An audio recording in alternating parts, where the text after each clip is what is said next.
သူမရဲ့အပြုံးတချို့ကလောကကြီးကတော့တောင်းလှောက်စီခဲ့ပါတယ်ဒါပေမဲ့ညဘက်မှာမိမိတယောက်တည်းနဲ့တိတ်တိတ်ဆိတ်ဆိတ်မေးမိပါတယ်ငါဘဝကဒီလိုဖြစ်မယ်လို့ဘယ်သူတွေထင်ထားမလဲနာမည်ကြီးသူတွေဟာဘဝရဲ့မျက်နှာဖက်အလှကိုသာပြပေးကြပေမဲ့နောက်ွယ်မှာတော့မျောလင်းချက်နာကျင်မှုနဲ့တိတ်ပွဲဝင်နေရတဲ့ဆက်လန်းတွေရှိပါတယ်ဒီတစ်ခါသူမရဲ့အပြောင်းအောက်ကအမှန်တကယ်ဆက်လန်းကိုကျွန်တော်ပြောပြပေးချင်ပါတယ်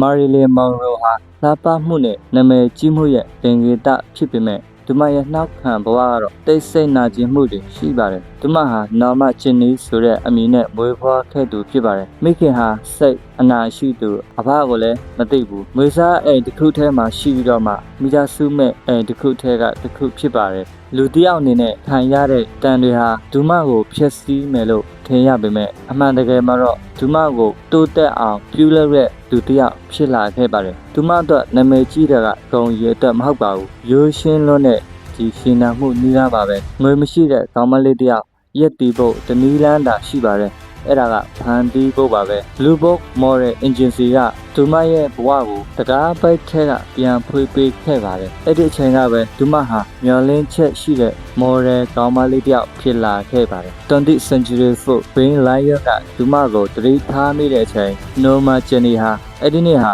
မာရီလင်မောင်ရိုလို့ဖြစ်သွားခဲ့ပါပြီဒီဟောလိဝုဒ်ရဲ့နက်နက်ခင်းတဲ့တပြိုင်နက်သူမဘဝဟာမျောလင်းချက်ကနေလက်တွေ့တကယ်အောင်မြင်မှုစီပြောင်းလဲသွားခဲ့ပါတယ်သူမဟာလှပမှုတစ်ခုတည်းနဲ့အောင်မြင်တာဖောက်ပါဘူးလှပမှုအပေါ်မှာတော်လှန်မှုဒီတမှုနဲ့ကနဝင်ဖြစ်အောင်ထုတ်ဖော်ပြနိုင်မှုကသူမရဲ့လက်နက်ပါပဲကလေးပြတိုက်လိုရိုက်ထားတဲ့သူမရဲ့နုပုံတွေကပဲသူမရဲ့ခရီးယာကိုချိုးဖောက်ပြနိုင်တာပဲဆိုပေမဲ့သူမဟာရှက်သက်သူမဟုတ်ပါဘူးသူမပြောတယ်လို့ပါပဲငါမှနေရမရှိဘူးငါမှအရာငှားဖို့လိုတာငါရွေးချယ်ခဲ့တယ်ဆိုတော့သူမပြောခဲ့ပါတယ်သူမရဲ့စကားတကြောင်ကပဲသူမရဲ့စကားတကြောင်အပြုံးတစ်ခုရုပ်ရှင်တကားတော်နဲ့တကဘာလုံးရဲ့စိတ်ထဲထားခဲ့ပါတယ်ဒီ Sunlight Hip Hop ရုပ်ရှင်ဟာသူမရဲ့အနုပညာဘဝရဲ့ထင်ရှားဆုံးအဆင့်ဖြစ်လာခဲ့ပါတယ် Golden Globe ဆုလည်းရရှိခဲ့ပါတယ်သူမဟာတယောက်တည်းနဲ့တကဘာလုံးကိုတောင်းလှုပ်သွားအောင်လုံနိုင်တဲ့သူဖြစ်လာခဲ့ပါတယ်ဒီကြံကန်ပေါ်က